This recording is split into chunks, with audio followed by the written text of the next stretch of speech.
이 시간을 위해서 기도하고 하도록 하겠습니다. 하나님 아버지 감사합니다. 여호수아를 통해서 언약의 땅 세겜에 그 제자들을 모으고 그동안 하나님을 찬양하고 하나님이 행하신 일을 마지막으로 이야기했던 것처럼 오늘 이 자리에 28년 동안 하나님께서 교회를 세우시고 그 교회를 통해서 말씀 주시고 말씀대로 성취하신 것을 증거하는 시간 되게 하여 주시옵소서. 오늘도 하나님께서 홀로 영광 받아 주시옵소서. 이 모든 것을 우리 주 예수 그리스도 이름으로 기도드렸습니다. 아멘. 마스크 보고 해야 되겠죠.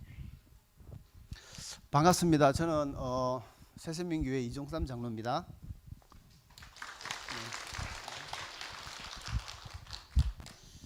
먼저 이 자리를 허락하신 하나님께 감사와 이 찬양을 드립니다. 사실 이 포럼하면서 한 가지밖에 할 포럼이 없습니다. 사실은 늘 교회에서 요한복음 8장 31절 32절에 예수께서 자기를 믿는 유대인들에게 이르되 너희가 내 말에 거하면 참 제자가 되고 진리를 알지니 진리가 너희를 자유롭게 하리라 했는데 말씀 안에 거한 것밖에 없거든요. 사실 목사님께서 전 시간에 28년 동안 교회가 이렇게 왔다는 것을 보여드렸는데 그 이면에는 하나님께서 말씀 주시고 말씀대로 그대로 성취하신 것밖에 없다고 감히 제가 이렇게 고백을 드립니다. 오늘 드릴 말씀은 제가 28년 됐는데 제가 이 교회 온 지 24년 됐거든요. 24년 됐는데 불신자로 왔어요. 제가 올해 나이가 제가 53인데 그렇게 안 보이죠. 젊은 오빠입니다. 근데 29에 결혼하기 전에 우리 집사람 따라 이렇게 와서 교회에 등록하고 지금까지 꾸준하게 예배 안 빠지고 말씀 안에 거해서 장로까지 이렇게 된 축복받은 그런 사람입니다. 이렇게 신앙생활 하다 보면 제일 요즘에 감사한 건 뭐냐면 강단의 말씀대로 계속 이렇게 되어진다는 겁니다. 어제 요번 주 말씀이 여호수아서 24장 1절에서 7절 말씀이거든요. 그게 오늘 제가 기도하면서 이렇게 말씀드렸지만 여호수아가 세겜 땅에 그 모든 이스라엘의 지파들을 모으고 대제사장들을 모으고 이렇게 증거하는 그 대목에서 오늘 저는 이 자리가 바로 언약의 땅 세겜이라고 생각합니다. 울산, 부산, 노예 우리 전도자들이 모여서 그동안 하나님께서 하셨던 일을 보게 되는 자리다. 저는 이렇게 말씀이 시간표대로 딱딱딱 움직이는 것을 항상 이렇게 강단 따라가니까 느끼게 돼요. 뭐 어떻게 더 소상하게 말씀드릴 수는 없는데 그렇습니다. 말씀 따라가신 분은 제 말씀을 다 이해하시리라 믿습니다. 오늘 제가 여러분들에게 이렇게 드릴 이렇게 파트는 4가지입니다. 첫째, 내 개인적인 응답, 그리고 장로 미션홈을 통해서 받은 응답, 그리고 우리가 이게 성전 건축할 때 제가 건축 총무였거든요. 그때 받은 응답, 그리고 마지막으로 우리 교회 전도기획위원회 이렇게 움직이면서 받은 응답, 4가지 간략하게 말씀드리도록 하겠습니다. 새생명교회 와서 제가 딱 마음속에 지금 24년 하면서 딱 있는 게 뭐냐, 생명의 한, 렘넌트의 한, 공동체의 한, 정교인, 그리고 기준, 그리고 포럼, 그렇습니다. 말씀은 요한복음 3장 16절입니다. 하나님의 세상을 그냥 그게 아니라 아까 목사님 말씀하셨다시피 이 5손가락으로 복음을 설명할 수 있다는 거죠.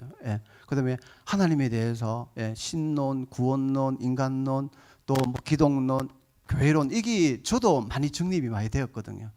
제자니까 따라가게 되더라고요.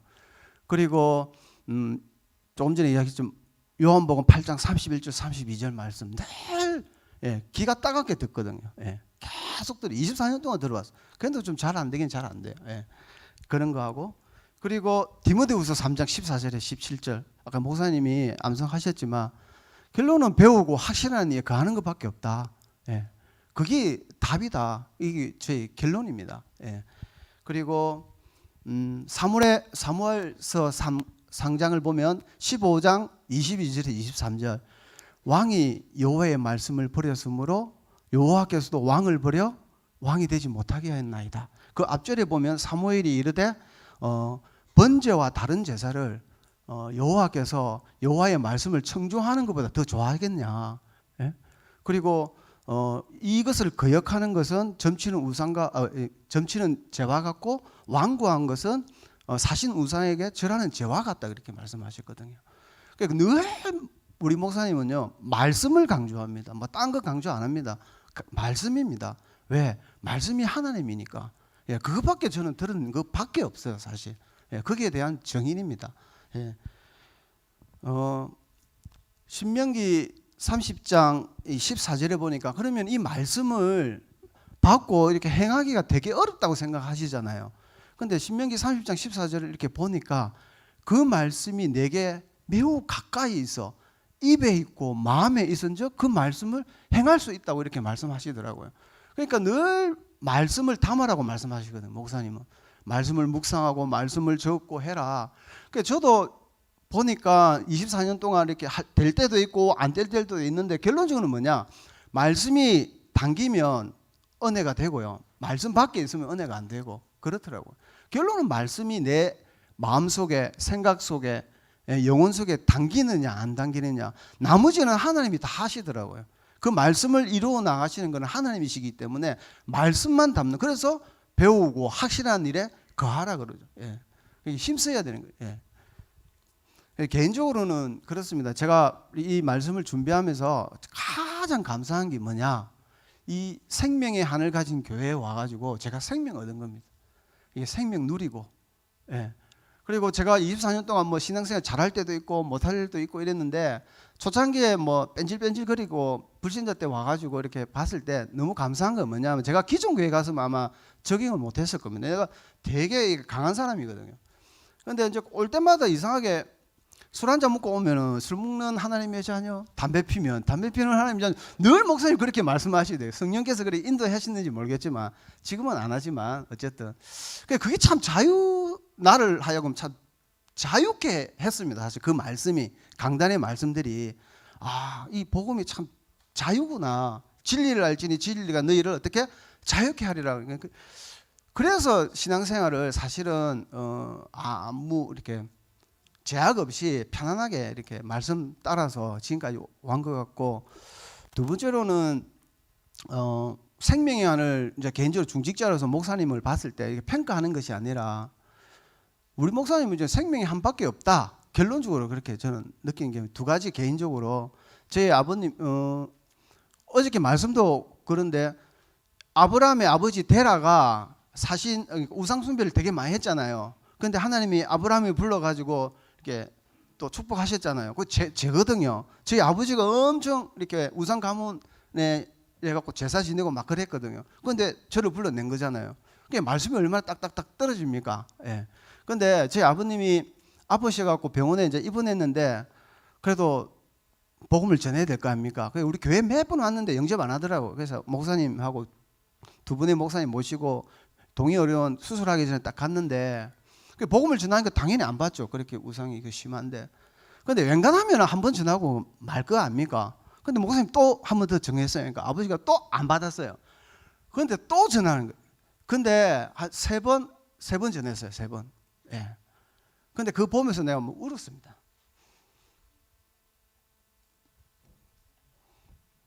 그게 생명의 하나 아니겠습니까? 아버지 소천하고 가셨는데 저는 평생 목사님 빚진 자입니다. 솔직히 이야기해서 남이 뭐라 하든 저는 목사님께 평생 빚진 자입니다. 예, 그게 중직자가 아닌가 그래 싶습니다. 그리고 두 번째는 또 생명의 하나를 언제 받냐면 제가 잘 다니는 직장 그만두고 지금 뭐 식당하고 있거든요. 예, 사업을 좀 해야 되겠다 싶어서 지금 한 7년 정도 되는데 개업하고 조금 힘들잖아요, 그죠? 맨 처음에는. 근데 좀 잘 됐어요. 잘 돼갖고 너무 기분이 좋고 교회 와갖고 주일날 복도 싹 올라가고 있는데 목사님을 봤죠. 그래서 저는 자랑삼아 목사님 너무 좋다고 그러니까 목사님이 됐다 하는 말이 뭔지 압니까? 생명운동 일어나라 이렇게 물어보더라고요. 그래 얼마나 저는 부끄러운지. 나는 장사가 잘 돼가 기분이 좋은데 목사님은 생명운동 일어나라. 그래서 제가 속으로 그랬습니다. 이분은 그냥 생명밖에 모르는 분이구나. 예. 그래서 딱 결론을 내렸습니다. 저는. 예. 개인적으로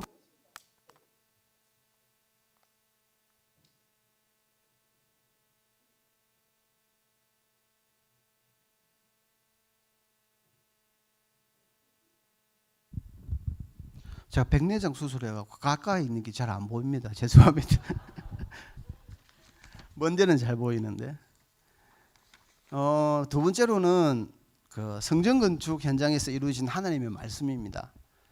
정말 하나님은 말씀 주시고 말씀대로 성취하시는데 그 말씀이 그 당시에만 이루어지는 게 아니고요. 지금도 계속 역사하고 이루어지고 있는 걸 제가 보고 있거든요.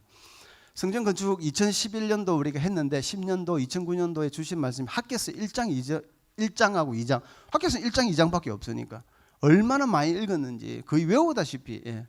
근데 목사님이 성전 건축에 학개서 1장, 2장을 주시면서 뭘 말씀하시냐면 눈에 보이는 성전 건축 이전에 눈에 보이지 않는 성전, 고린도전서 3장 16절 말씀을 먼저 주셨거든요. 결론은 제자잖아요. 그죠? 예. 제자부터 먼저 세우고. 그래서 학개서 말씀을 이렇게 주는데 학개서 1장 14절에 보면 하나님께서 대제사장 스룹바벨과 그다음 그 총독 스룹바벨과 대제사장 여호수아와 그 온 이스라엘 백성의 마음을 감동케 해서 그들이 와서 성전 공사를 하게 하셨다 그랬거든요. 제가 그때 재정부장이 있었거든요. 우리 성도님들 재정 상태를 다 알잖아요. 어려워가지고 사례도 못 주고 막 그랬거든요. 밀리고 막 그러면서 성전 건축했어요, 사실은. 근데 말씀 떨어지고 하나님께서 정말 감동 주니까요, 진짜 되더라고요. 예, 그래서 우리가 그때 133명 그 하면서 그 종잣돈 가지고 마중물 아까 하셨잖아요. 그런데 뭐 어떻게 합니까? 건축은 은행 담보 해가지고 해도 어느 정도 뭐 땡기면 되는데 안에 이런 장의자나 이런 거 다 하려면 몇 억 들어가잖아요. 그건 어떻게 뭐 이렇게 대출 받을 그것도 안 돼요. 그래서 저희들이 헌금을 했는데 그때 10년 넘었죠. 그래서 작정헌금 6억 나왔거든요. 그래서 그 당시 그날 작정한 날은 1억 5천이 들어왔고요. 나머지는 3년간에 걸쳐가지고 이렇게 차근차근 우리가 헌금하게끔 그렇게 했는데 어쨌든 중요한 거는 그게 돈이 들어왔다가 아니고요. 하나님이 말씀 주시고 감동케 하니까 되더라는 이야기죠. 예. 그리고 지금 돌아온 10년 됐잖아요. 다들 뭐 주위에서 저도 그런 이야기 들었는데 이자가 그때 2,400만 원씩 나갔거든요. 월 이자가. 근데도 다 망한다 그랬는데 다 이자 다 내어지고요. 예. 지금은 지금도 제가 이제 재정부장 오래 맡고 있는데 보니까 너무 감사해요. 지금 이자가 좀 떨어졌잖아요. 그 이자 나가고 우리가 적금 다 들어가고요. 그래서 2억 올해는 또 2억 5천 갚아 들어가거든요. 예, 그것도 매년 또 적금 1,000만 원씩 들어가고 매월. 예. 그게 다 되더라니까요. 그러니까 그 말씀이 그때만 이루어지는 게 아니고요. 지금도 계속 이루어져요. 그래서 학개서 또 2장을 보니까 하나님께서 하늘과 땅과 바다와 육지와 모든 나라를 다 돌아오게 하고 모든 나라의 보배를 돌아오게 해갖고 어떻게 한다고요? 이 성전에 나 여호와의 영광이 가득하게 하리라 그래요. 이 망하면 안 되잖아요. 그죠? 하나님이 다 하시더라고요. 그죠? 그래 보니까 은도 내 것이요 금도 내 것이다. 이 성전의 나중 영광이 이중 영광보다 크리라. 늘 이게 성전 건축 놓고 저는 이렇게 기도할 때마다 붙잡는 말씀입니다. 예. 말씀대로 성취하리라 믿습니다. 예. 감사하죠. 지금은 코로나 시대인데요. 뭐 예원교회하고 임마누엘 교회 뭐 이렇게 보니까 남았다 그러는데 저희들도 작년에 처음으로 500만이 남아하고 2월대가 넘어왔어요.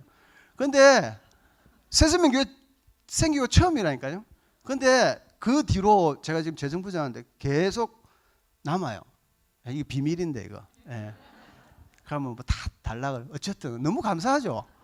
예. 너무 감사해요. 너무 감사해요. 예. 돈이 남아서 감사한 게 아니고 말씀대로 되니까 감사한 거예요. 예. 두 번째 이제 그렇고 세 번째는요. 장로 미션홈입니다. 이거 우리가 목사님 그동안 얼마나 바빴습니까? 사실 목사님 바빠갖고 늘 나가 계셨거든요. 제 24년 동안. 근데 대학 때로 또는 대학 뭐 다 부르니까 너무 감사한 일이잖아요. 근데 이제 교회 안쪽으로는 조금 좀 연약한 부분도 좀 있었지만 어쨌든 한 4년 전부터 목사님이 이제 미션홈, 우리 교회 미션홈, 본격적으로 미션홈이 이제 시작됐는데 장로 미션홈을 하기 시작했어요. 그래서 토요일마다 모여가지고 장로 미션홈을 하고 매주 모이는데 또 다 안 모이잖아요. 장로님들 우리가 한 22분 계시는데요. 그러면 장로님 집으로 안 온 사람 장로한테 찾아가자. 그래 또 찾아갔어요. 찾아가고 했는데 그 사도행전 2장 42절의 말씀이 얼마나 감사한지요. 그들이 사도의 가르침을 받아 서로 교제하고 떡을 떼는데요. 제 불신앙 다 뽑혀 나갔어요. 지금도 좀 많지만 한 3년 했는데요. 목사님 독하게 말씀하시거든요. 예, 솔직히 이야기해서. 근데 그게 독한 게 아니고 찌르는 말씀이 찌르는. 불신앙을 떨어뜨리는 말씀이래요. 근데 받을 때는 솔직히 기분 나쁘죠. 또 장로들 다 있는 데서 그렇게 이렇게 하니까. 근데 제가 그 성령의 역사를 경험한 게 뭐냐면요. 그때는 조금 자존심 상해도 집에 갈 때는 너무 기뻐요. 이거 또 하고 싶다. 이거는 진짜 해본 사람, 맛을 보는 사람만 아는데요. 진짜요. 이게 이 성령이 역사하는 자리구나. 진짜 하나님이 원하시는 자리구나. 장로 미션은 정말 행복한 자리고 내가 너무 잘 온 자리. 저는 진짜 강추하고 싶습니다. 사도행전 2장 42절의 언약의 말씀을 붙잡고 저도 참 많이 치유되었거든요. 엄청 치유됐습니다. 되게 제가 이렇게 강한 사람인데 이게 잘못됐구나. 예. 말씀으로 예. 계속 말씀으로 기준으로 예. 그래서 참 제 인생에 돌이켜보면 몇 번의 전환점이 있는데 장로 미션홈은 정말 제 인생의 전환점입니다. 예. 뭐 더 이상 더 간증할 수도 있는데 시간 가서 못 하겠고요. 예. 정말 장로 미션홈은 너무너무 그러니까 강단의 말씀을 딴 거 말고 강단 말씀을 딱 붙잡고 그 말씀 속에 기준 찾아 들어가는 그 기준 딴 거 있습니까? 성경, 그리스도, 생명, 세계복음화, 말씀의 능력 요 5가지 계속. 예. 그리고 전도기획위원회입니다. 목사님 나가 계시니까 교회 안팎을 돌아봐야 될 거 아닙니까? 그래서 저희 이제 유경훈 장로님하고 몇 분 장로님들이 모여서 한 7년 됐습니다. 이거는. 그래서 사도행전 6장 3절 4절을 보면 우리가 중직자가 안수받고 세워진 이유가 우리 주의 종들이 오로지 말씀과 기도에 전무하기 위해서 우리가 중직자가 하는 역할이 그거잖아요. 딴 게 아니잖아요.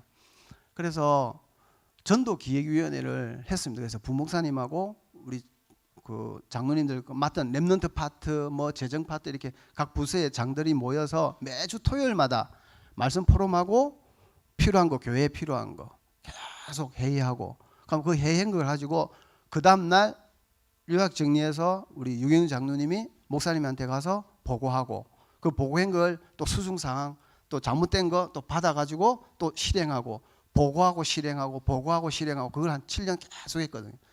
그러면서 이제 올해는 뭐냐?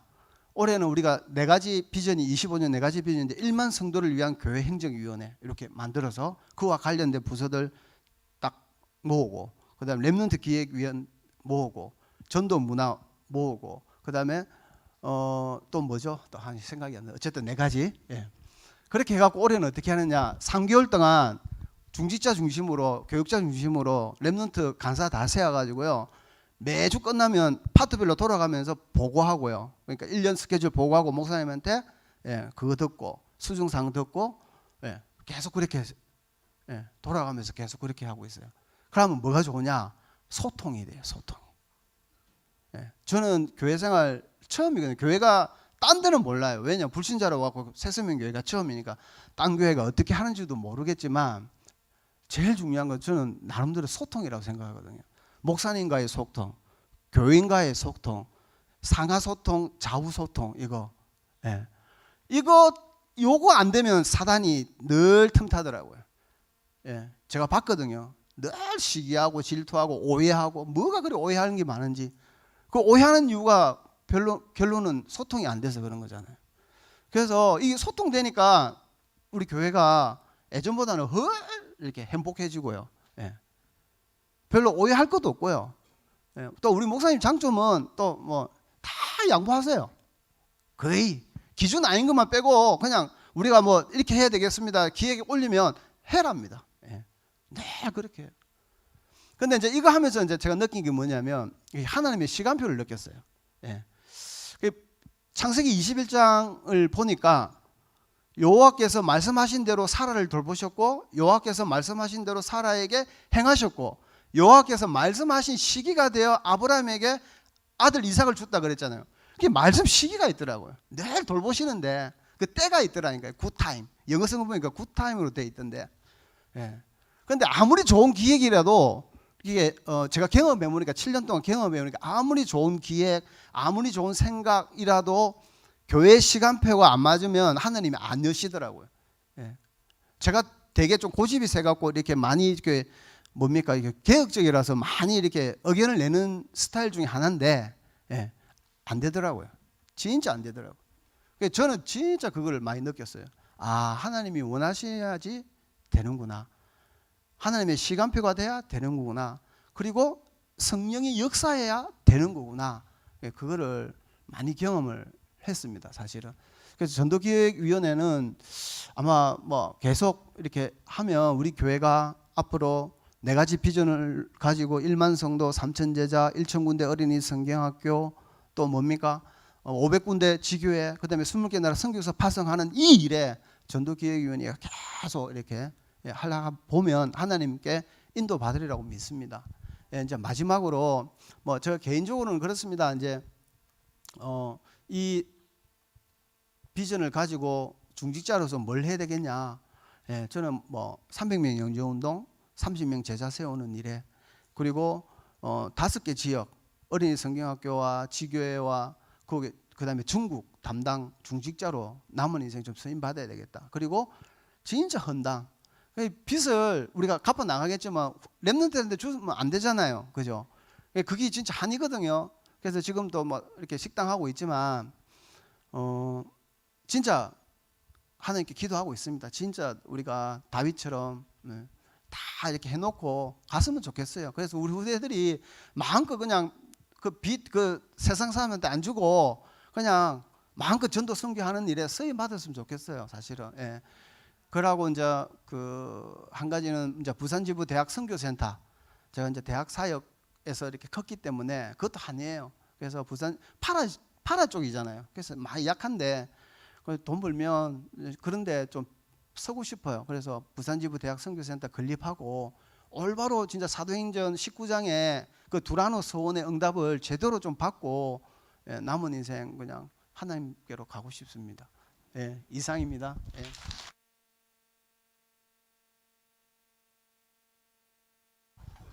김혜성 권사님.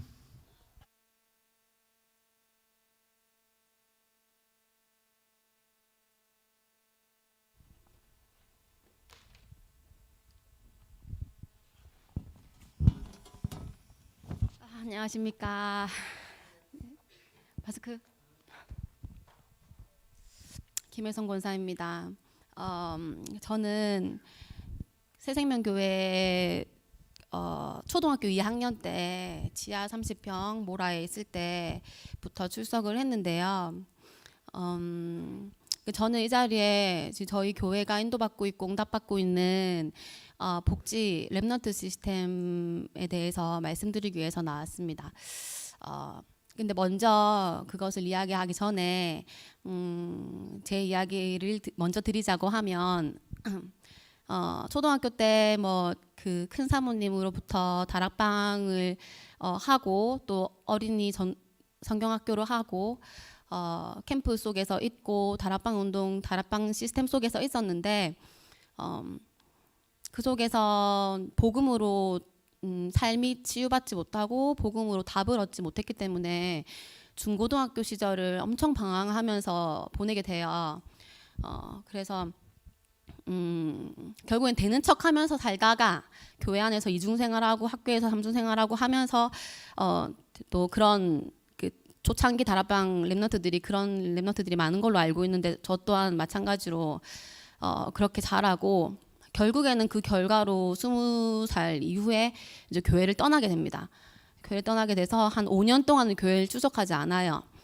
근데 구원의 확신은 있는데 구원의 감사와 감격이 날마다 누려지지 않는 그런 상태. 그래서 생명은 있는데 생명을 누리지 못하는 그 상태에 있었구나라는 걸 나중에 그걸 발견하게 되는데, 그러면서 이제 구원의 확신이 있기 때문에 한 20대 중반 때 불신자 남자친구를 만나게 되면서 교회에 전도하려고 데려옵니다.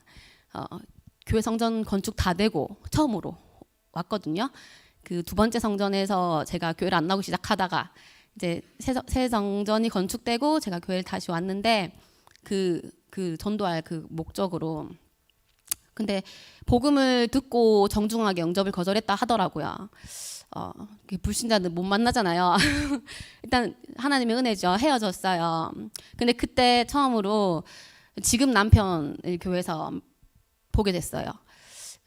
그리고 뭐 여차여차 하다가 뭐 연락을 하고, 저는 계속 그대로 불신자 상태 속에서 삶의 이제 흑암에 쩌들은 이제 삶 속에서 복음과 상관없이 살고 있는데, 그 연락이 됐던 지금 남편, 그 김용 집사인데 그때 이제 복음에 불타는, 전도 운동에 불타는 청년으로 교회 이제 새생명교회를 찾아와가지고 인도받았던 청년이었어요.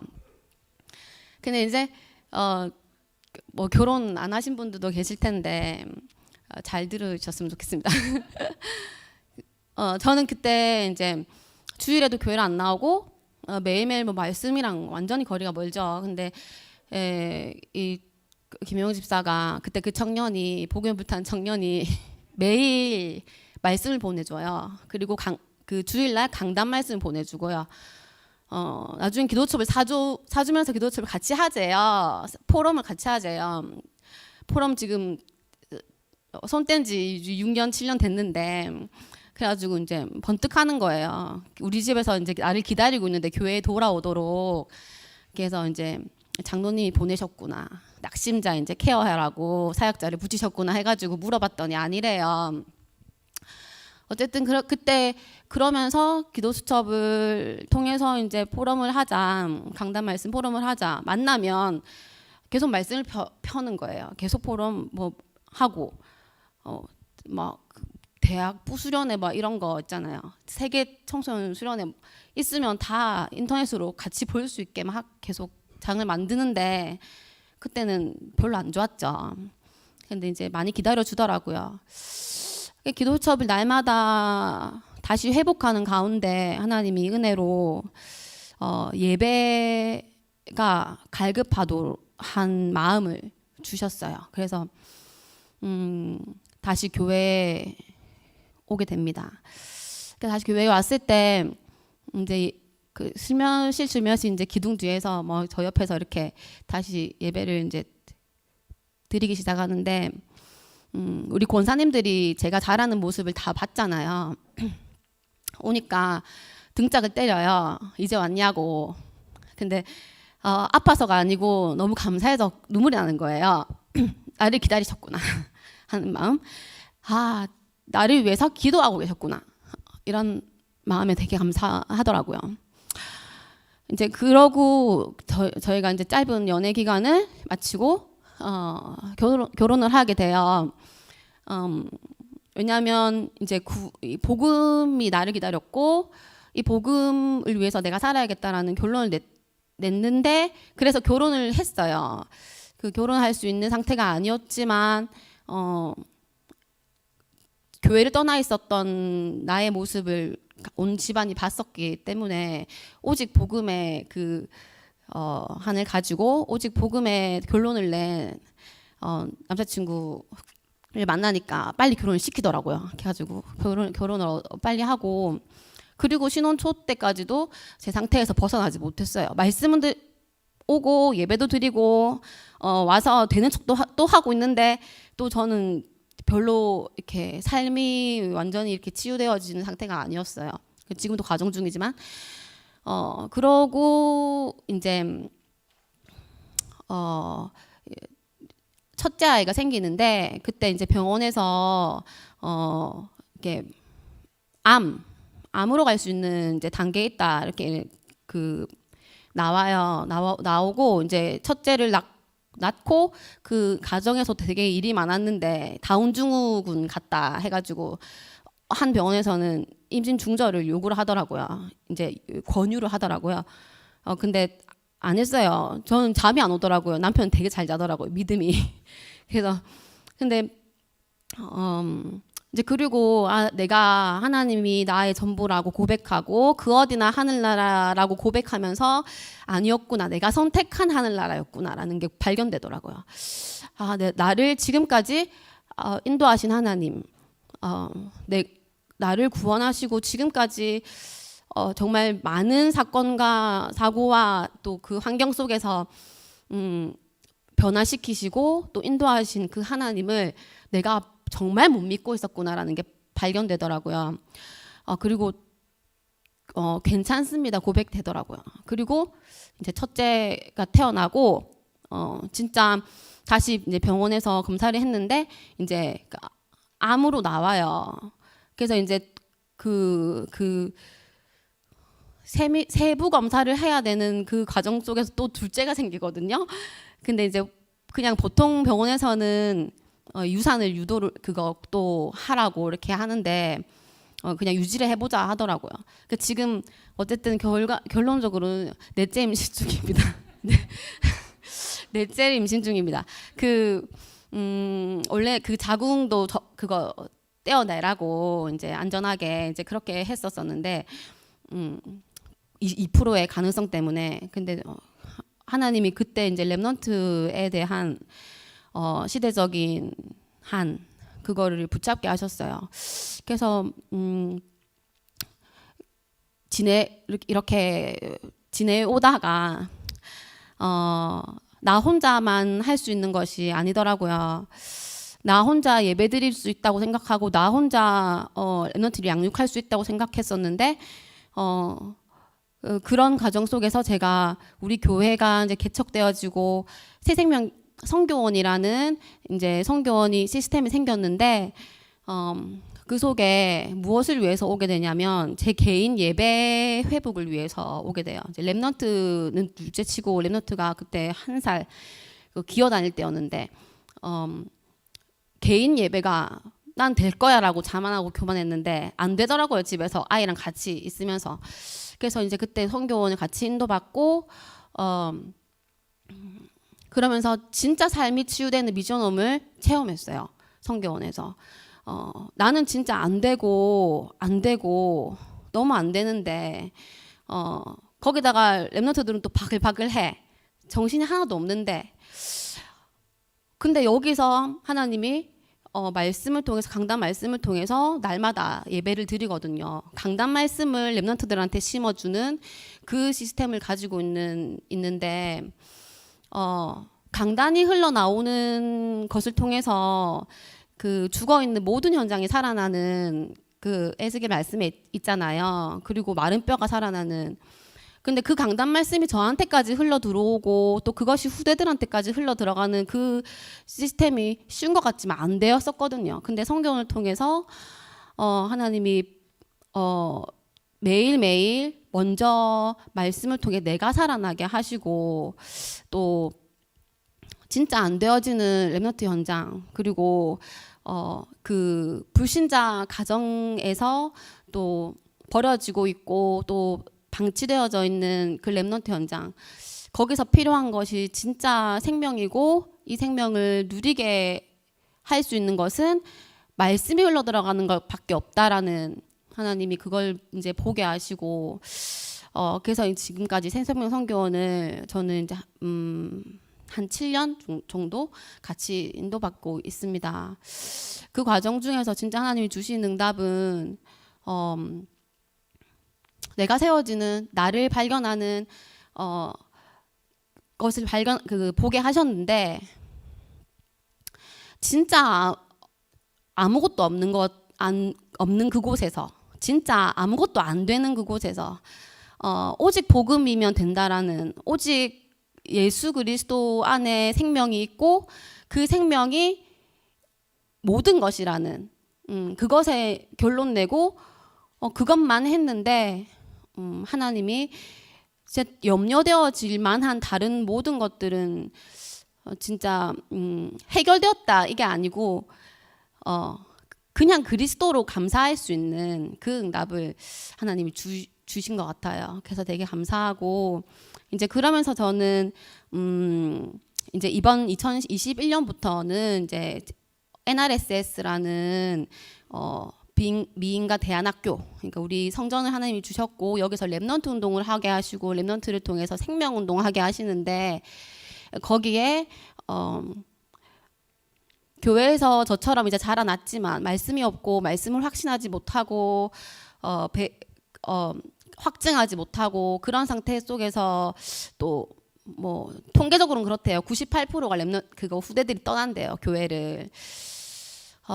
이것을 반복하지 않도록 하나님이 말씀에서 성경을 통해서 역사적으로 계속 후대들이 이 복음 운동을 지속하지 못하는 것을 보게 하시더라고요. 그래서 진짜 이 랩넌트의 한이 랩넌트들이 선대들이 가지고 있는 그 복음의 한을 가질 수 있는 그 시스템의 줄기를 가질 수 있도록 마음에 담고 기도하다가 이게 대안학교로 인도받게 됐는데 그러면서 이제 그 저희끼리만 하는 것이 아니고 이제 그 목사님과 또 소통을 통해서 또 우리 교회가 인도받는 방향 속에서 불신자도 살 수 있고 또 여의치 않는 모든 랩넌트들도 함께 할 수 있는 그래서 생명을 받는 것뿐만이 아니라 여기서 누리고 또 제자로 훈련받을 수 있는 현장이 될 수 있도록 또 정교인이 함께 인도받을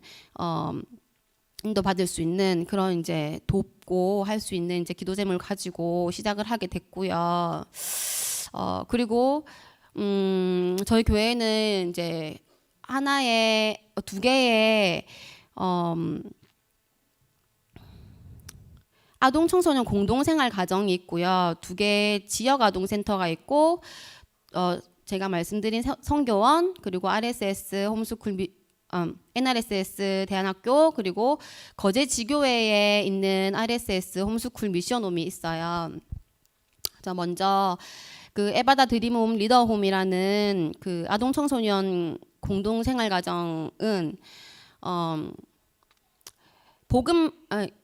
복지에 대한 사명을 가진 한 사람이 이제 이 사명을 가지고 있다가 다락방을 통해서 정확한 복음을 알고 이 복음이 필요한 현장에 너무 탄식하면서 노예 캠프를 인도받게 됐는데 이제 거기서 가정에서 버려지고 처참하게 무너진 그 가정들 속에서 버려진 아이들 3명을 만나고 또 갈 데 없는 알코올 중독자 그리고 독거 노인들 만나서 거기 가족들이 함께 한 이제 교회에 살면서 살면서 이제 운영되는 것을 시작으로 이제 거기서 우리 오 목사님이 이제 신학교에서 메시지 하시는 것을 듣고 그 신학교에 참석하셨던 여기 이제 시작하셨던 지금은 황혜진 전도사님께서 함께 이 교회로 이제 인도받고 싶다고 이제 오셔가지고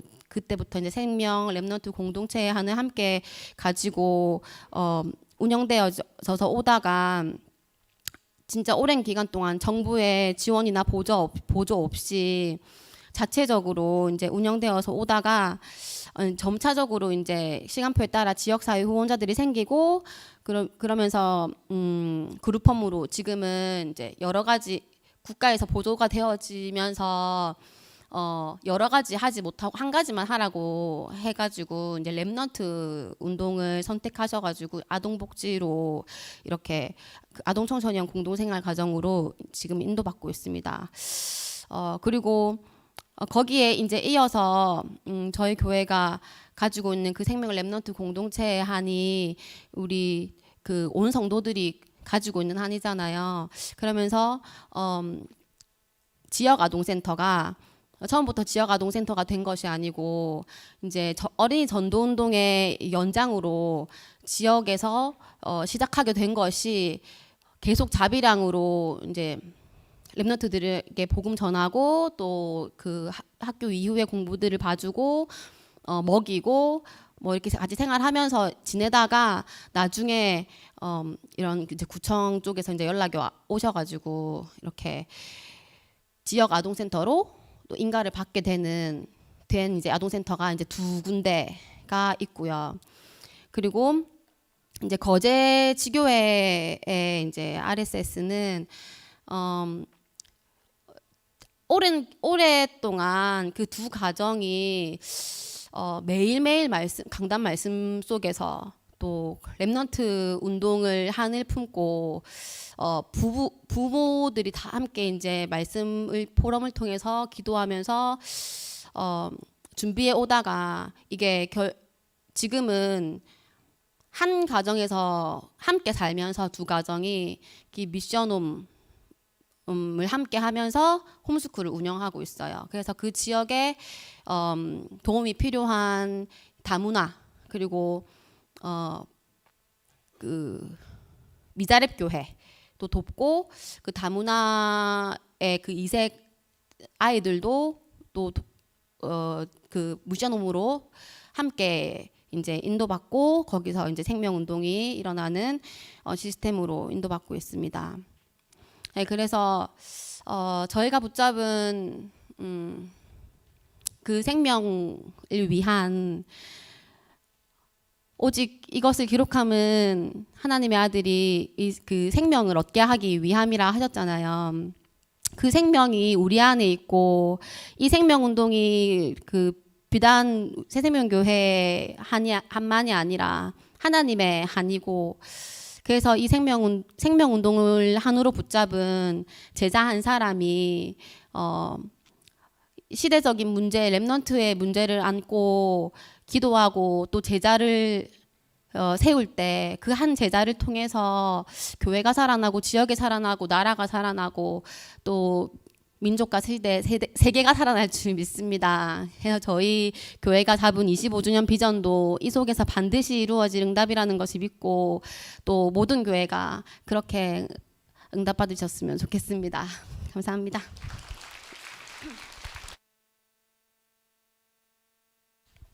예, 너무 좀 중요한 포럼이라서 우리 그 사역자 두 번째 해야 될 최세빈 청년은 우리 본 캠프 때 다시 듣도록 하겠습니다. 너무 중요하기 때문에 더 좀 기도하시면서 세가족으로 계시는 우리 고해설 청년 제가 나오셔서 포럼 해주시기 바랍니다.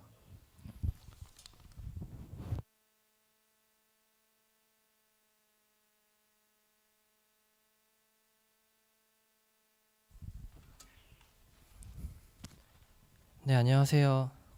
새생명교회 새가족인 고해솔이라고 합니다. 저는 먼저 하나님이 저를 이 새생명교회 부르신 이유부터 이제 시작을 하고 싶은데요. 오 목사님이 이제 이 교회를 처음에 개척하고 세운 동기가 그 아이가 영적으로 사망이었던 아이가 사망의 생명으로 옮김으로써 그 살아나는 것을 보면서 그 생명의 한이 바탕이 되고 그게 전부가 돼서 새생명교회를 세우시고 이때까지 하나님 그렇게 인도를 해오셨는데 저 역시 하나님이 저를 다른 교회도 아니고 새생명교회 부르신 이유가 이 생명의 한 때문이라고 생각이 들더라고요. 그래서 이제 본론으로 넘어가자면 간단하게 영접하기 전에 불신자였기 때문에 영접하기 전에 저의 삶과 그 영접 그리고 치열한 영적 전쟁 그리고 생명의 한 결론 이렇게 말씀을 드리고자 합니다.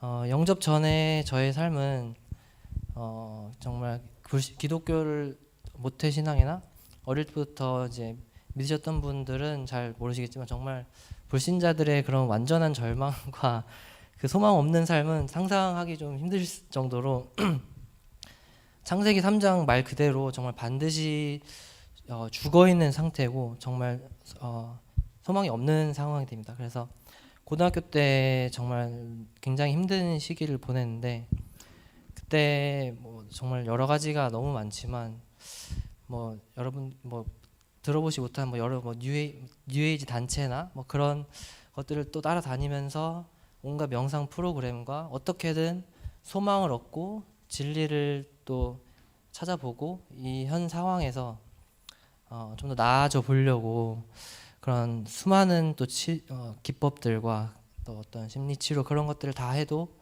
하나도 나아지는 것이 하나도 없었고 정말 완전히 반드시 죽는 그런 상황에서 여러 가지 또 심리적인 그런 문제들이 발생을 했었고요. 그래서 그때 이제 또 대학교 군대 가고 또 대학교 때는 나름 어떻게 소망을 찾아보고자 해외에 호주 1년도 가고 대만 1년도 가면서 그렇게 또 해외에서 어떻게 그런 소망을 찾아보고자 했지만 그리고 한국에 다시 돌아왔는데 돌아와도 역시 달라지는 건 없고 해외에서 오히려 그런 외식하는 또 회치라는 것만 늘고 하지만 그게 한국에 다시 돌아왔을 때는 오히려 더 이제 상대적으로 더 깊은 절망과 그런 공허함으로 이어지게 되더라고요. 그래도 어떻게 은혜로 취업은 잘 하게 되고 부산에 내려와서 회사를 다니면서 작년 5월에 이제 저희 교회 자매랑 교제를 하면서 작년 5월 초에 영접을 하게 됩니다. 생명교회를 다니면서 그때부터 사실 치열한 영적 전쟁의 서막이 올랐던 것 같습니다. 그때부터 그동안 쌓여있던 그동안 내가 이게 나라고 믿어왔던 그 기준 아닌 가난들과 사망의 생각과 사망의 모습들과 체질과 정신과 사고 습관과 그 흑암들이 이제 내 안에 생명이 있기 때문에 계속 이제 드러나게 되더라고요. 근데 이게 그냥 이제 미안하다 갈게 하고 떨어지는 게 아니라 진짜 이게 이때까지 나였기 때문에 그것들을 정말 끈질기게 치열하게 영적 그런 전쟁터 같은 그런 시간들을 보내게 되더라고요. 그래서 작년 한 해가 사실 하나님께서 이제 이 새생명 교회를 이끄시는 전체적인 강단 말씀이 작년 한 해가 이제 대부분 이제 여호수아가 가나안 땅을 정복하는 그 기나긴 과정에 대한 말씀들의 해였는데 그래서 그때마다 위기 때마다 또 제가 낙심할 때마다 또 걸렸어도 아예 넘어지지 않게 매주 강단 말씀을 통해서 인도하시고 또 대신 싸워주시고 승리하시고 그렇게 인도를 해주셨던 것 같아요. 그리고 추가로 또 교회 팀 사역 그리고 새가족 훈련이랑 다락방이랑 미션홈 이런 이 교회에서의 이 실로의 축복을 정말 복에 겹게 받았다는 생각이 들더라고요. 굉장히 이런 공동체와 시스템적인 도움을 많이 받았고요. 그래서 계속 배우고 확신하고 또 기준을 몰라서 다르게 갈 때마다 또 그때 도움을 받고 그랬던 것 같습니다. 그래서 이게 제가 정말 영적 전쟁이라고 표현을 하고 싶었는데 정말 성령의 검 말씀으로 계속해서 내 안에 있는 이게 나라고 주장해 왔던 그런 붙어있는 체질들과 기준 아닌 것들을 쳐내는 거고 그것들을 계속해서 꺾는 거고 그래서 저와 함께 이제 이런 포럼을 하면서 한 성도가 이제 저 가난을 이제 쳐내는 거를 도와주면서 그 저랑 같이 교제한 자매가 이런 표현을 했었는데 이게 굉장히 비유를 하면 이게 딱 맞을 것 같아서 그 성령의 검이 말씀인데 그 칼에 피가 마를 날이 없는 피가 뚝뚝 흐르는 장수의 칼이라고 표현을 하길래 이게 진짜 그러니까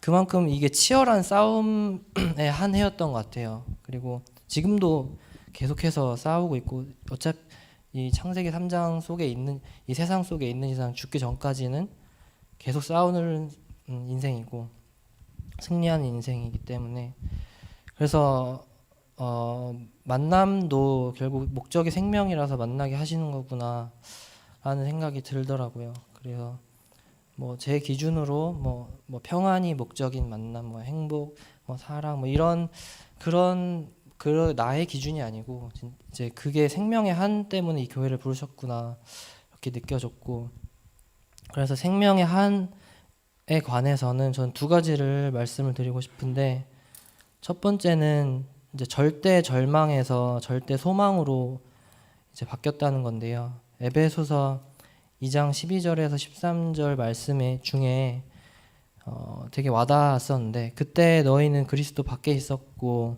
이스라엘 나라 밖의 사람이라 약속의 언약들에 대하여는 외인이요 세상에서 소망이 없고 하나님도 없는 자이더니, 전 이 말이 완전 꽂히더라고요. 이게 진짜 세상에서 소망이 없고 하나님도 없는 자였는데 이제는 영원한 소망이 생겼구나, 이 반석 같은 소망이 생겼구나. 그리고 성령의 두 번째는 이제 성령의 검 치유인데, 이것도 히브리서 4장 12절 말씀이 굉장히 와닿는 것 같아요. 하나님의 말씀은 살아있고 활력이 있어서 좌우의 날선 어떤 검보다도 예리하여 혼과 영과 관절과 골수를 찔러 쪼개기까지 하고 마음의 생각과 뜻을 판단한다고 했는데, 저는 이게 정말 그 텍스트가 아니라 정말로 와닿는 것 같아요. 이게 정말 지독하게 그 체질적으로, 그리고 영적인 문제, 그리고 뭐 뉴에이지 단체를 따라다니면서 막 정신적으로 어떤 그런 고착화된 신념, 그런 우상들과 또 세상을 살면서 내가 내 안에 가져온 어떤 우상들, 유물론적인 것들, 그런 것들을 다 정말 그런 거에 잡혀있던 뇌가, 그런 죽어있던 정신이 체질에 한 번씩 이렇게 빛이 딱 비춰지는, 그래서 숨이 쉬어지는 순간들을 몇 번 이제 말씀을 통해서 겪고 나서, 체험하고 나서, 그래서 이게 생명이고 얘는 사망이구나. 그리고 그 나사로에 같이 죽어 있는 뇌에 생명이 들어가서 숨쉬게 되는 그런 순간들을 이제 진짜로 말씀을 통해서 느끼게 되면서, 그게 또 하나님이 저를 향한 사랑이라고 그렇게 또 느껴지더라고요. 사랑해서 그렇게 그 지독하게 떨어지지 않는 그런 체질과 사망의 생각까지 끝까지 승리하고 빛으로 비춰주시는 그 사랑이 너무 감사한 것 같더라고요. 그래서 결론은 새생명교회의 생명의 한이 하나님께서 내 안에 생명의 한으로 사실 이 교회를 부르셨고 이루어가고 계심을 믿습니다. 그래서 작년에 교회의 이 전체 메시지가 내 어린 양을 먹이라 했는데, 작년 한 해는 정말 그 말씀을 먹고 목자를 따라서 일로 가면 일로 가고 그 풀을 뜯어 먹으면서 먹는, 그리고 나를 전도해온 1년이었던 것 같고요. 올해는 이제 스스로 삼림을 개척하라가 올해 말씀인데, 앞으로도 계속되는 영적 전쟁과, 근데 이제 기준을 알아가기 때문에 조금씩 배워가고 있기 때문에 앞으로도 나를 전도하고 그런 인생으로 부르셨구나라고 생각이 들었습니다. 감사합니다.